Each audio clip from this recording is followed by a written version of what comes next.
And helping the community news, submitted by Healthy Living. Ugh, it's so hard sometimes though. A supermarket has set up talking tables in its cafes to combat loneliness. Man. A supermarket? That's a sad fucking city. A supermarket? Dude. Supermarket. But the supermarket is a pretty depressing place. With the cafe inside a supermarket? Yes.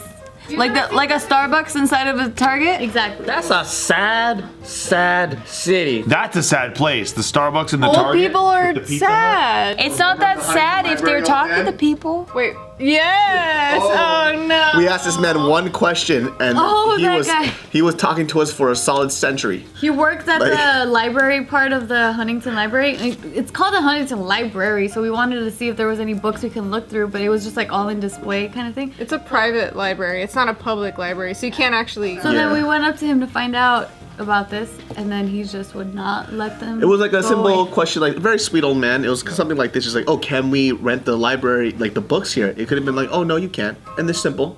But it turned out to be, well, when I went to Yale. Yeah. And when I was younger, He by the was way, so what? cute. It was very. He was like 90. Yeah, it was so cute. She ran away and left us with salt. You didn't want to sit there and take it either. I was listening to it because it was all echoey, and I still wanted to look at all the things. Yeah, Tiff just booped him on the nose and left. He's so fucking cute. It was a gallery. I wanted to see like the 1950s, like And architecture. I gotta tell you stuff. that we stood there just because, you know what, such a nice guy. He probably doesn't get to talk to a lot of people, but at the same time, this girl and I was trying not to laugh so hard. I just kept because he was looking right at Casey. Casey was right here, and then it was me and David facing each other while he was talking mostly to Casey, and the whole time I was like, Yeah, we were just like, And then Casey, towards the end of it, like he just kept saying like, "All right, well thanks." yeah. Okay. but he kept trying to loop him in. He kept following him. Did you notice that? He kept Awesome. following him. That's amazing. Cool. That's fucking sad. All right. Yeah, and then exactly. That's what it was. I felt really bad, but we had to get out of the conversation at some point. Back in the MapQuest days, I remember like asking people directions because shit goes fucked on the. It was always wrong. It was always a bitch, Oh, right? yeah. And I remember. And then if you missed a turn, you were fucked. Like you can't get back to your directions on the paper. And then fucking California people, you'd be like, hey, how do I get to this place? And they're like, well, what you want to do, take the 5 to the 605. Wait, nope, you want to go to the 102? It's, no 102. Oh, God. You know, but you know what I mean? The Like, 101? they flip it all around. Don't and I'm you like, try to be a Californian. I'm more confused by the end of it, is my point. Freeways. He's a Virginian, right? You leave him alone. Right. He still thinks he's Texan. I am a Texan. I'm by birthright. I was conceived in the great state of Texas, the Lone Star State. It is the greatest state, but you were not conceived. Everything's bigger in Texas. Nobody will fucking claim you, dude. California will claim you. He won't let anyone claim him. I'm also from Indiana. He's always like, I'm from Virginia. I'm from California. You're from all the worst states, by the way. What are you talking about? This is the best station in the fucking. Hey, I was conceived. Virginia is better than Sacramento. Indiana's tight, first of all. I used to live in Ohio, so I will disagree. You keep. Oh, I get it. It's a rivalry. It's a rivalry. She lived in those Salvation Army mom protection homes. Yep. There's so much backstory to this that he's just completely screwed it up, and we're gonna get completely off course. So let's. All right, let's get back on course. So this story here, it takes place in the UK, and so they have this supermarket called Sainsbury's Supermarket, and It's popular, huh? and so they have designated some tables in their cafes where people can walk up to them and have conversations with some employees in case they're like really lonely and stuff. How do the employees feel about that? Well, They gotta work. they're supportive. They want to help their community. Fuck, well, of course they're gonna say, yeah, they're working there. Who's gonna say no? I know. So this is some of the tables, and then this is what it says: reserved for customers in the mood for a chat. Well, the customers can talk to each other. I like how they're talking in text messages, like literally not. That's so funny. If you live near this, can you take a picture of a guy just sitting there alone waiting for someone to sit opposite him? Because that's incredible, dude. Yeah, here's like. Yeah, that's a stock photo for it. Come on, man. That's how they're presenting it to the team that has Actor to to actually do it. actor. Did you guys used to go in chat rooms back in the AOL days? Yes. Of course. When there's only one person waiting in there, I fucking go, ooh, I'm gonna wait till there's fucking a full room. The best shit was going into the AOL sex chat rooms and having a pre-typed paragraph. So it's like ASL, and then it's like, hey, 14 female California, you? Because I was like 15, shithead. And then they're like, oh yeah, I'm like 41 male, like fucking Florida or whatever. And I'm like, oh cool. And then they would post me some shit like, yeah, I'm rubbing my shit. And then I would paste this paragraph that said like, my name is Fred Phelps, I'm with the Federal Bureau of Investigation. And they immediately like left the room.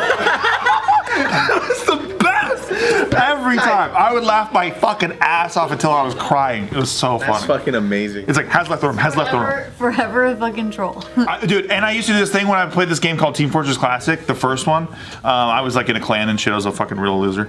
And but I used to do this thing where people were like, hey, new people were like, hey, how the fuck do I like do this thing where I can get the HUD off the thing or whatever? And I was like, oh, just hit Control-Alt-Delete 3 times fast. And then you just see like, has left the game, has left the game, has left the game. Because they shut their computer off. It's so fucking funny, dude. That's tight. Has any of this ever happened to you where you've been duped? Because that's the story I want to hear. Or I've been duped? Oh, he's never been duped. I don't know. I mean, I He's would. a master. No, I would love it. troll. You No, I am cannot- good. You cannot dupe him. I'm good. I'm really good. Is this a bit? He'll never tell us if it does happen. No, I would be happy to. I duped No, him. okay. Here's the best. Tell me your dupe story. Wait, here's the best. Here's Nope, the best can't one do that it. happened He on won't let me. camera. The best one that happened on camera. Okay. This guy Greg from Mediocre Films. I was filming my real life trolling in Venice Beach, and he comes up to me and like patting me on the shoulder and like, "What's up, buddy?" and all the shit. And I guess he was putting bologna on my body the whole time, and I did not know. I wasn't sure what the bit was, so I was trying to like go with it, but I wasn't sure what the bit was.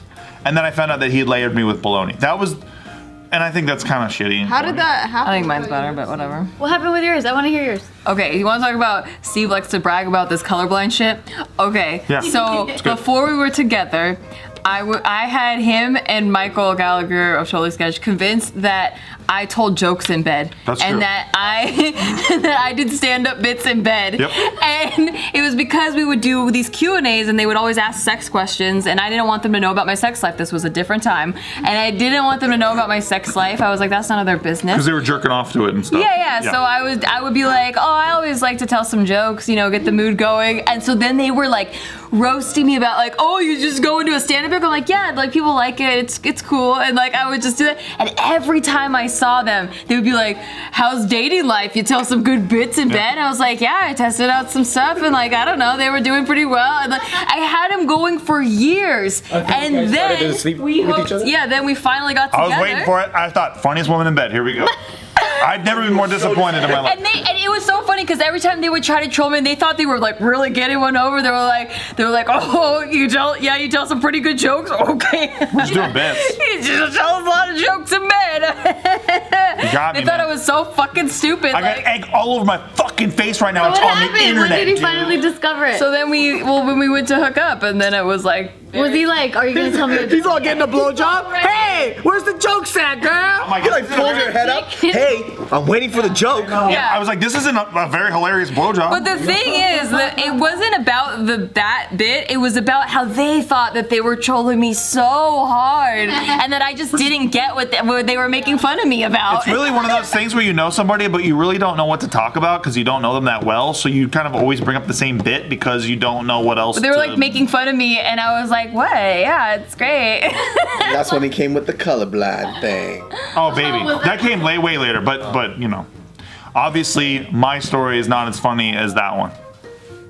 Well, I don't pitch it while laughing, so that's why it's not. You as get me, funny. I get you right It's not back, as girl. funny because I don't. I was laughing. What are you talking about? Yeah. Thank you. No.